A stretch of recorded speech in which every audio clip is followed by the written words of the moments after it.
Due diligence versus earnest money versus deposits.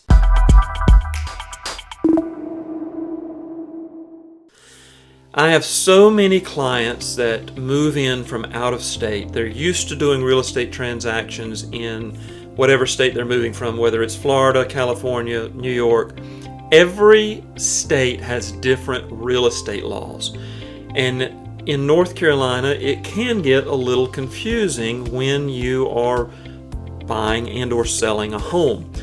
In North Carolina, we have two things to consider as far as what most people call deposits. One is earnest money.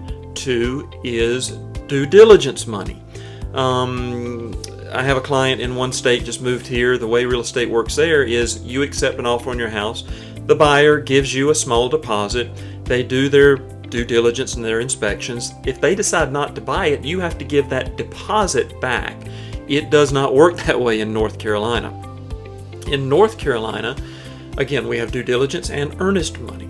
So an example of how that works. Let's assume that you have found the home that you want to buy. We are going to put an offer in on that home, and we're going to ask for a 30-day close just for round numbers. Most of our closings are about 30 days. And let's just use 4 weeks in that 30 days as an example. You are going to write 2 checks to go along with that offer. One is due diligence money. 2 is earnest money.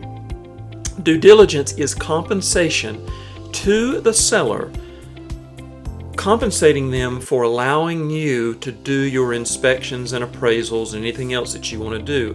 And again, going back to the 4 weeks, let's assume that our inspection period is 4 weeks.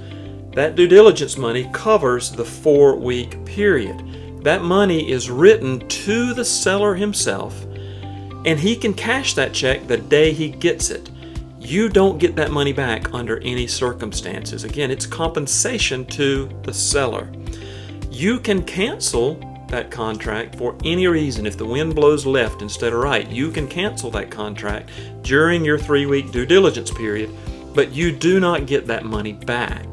So we've made it to due diligence, to the end of due diligence. Now there is 1 week left between the end of due diligence and the time that we close.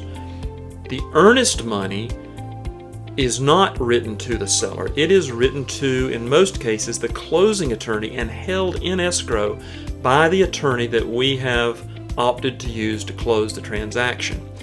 If you cancel after due diligence, but in the last week before you close, you will forfeit that earnest money.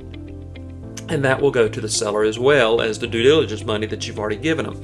Now, if you cancel during due diligence, the attorney will then release that earnest money back to you. It doesn't go to the seller. The point of that earnest money is to basically keep you on the hook to after inspections have been done that last week to get you to close.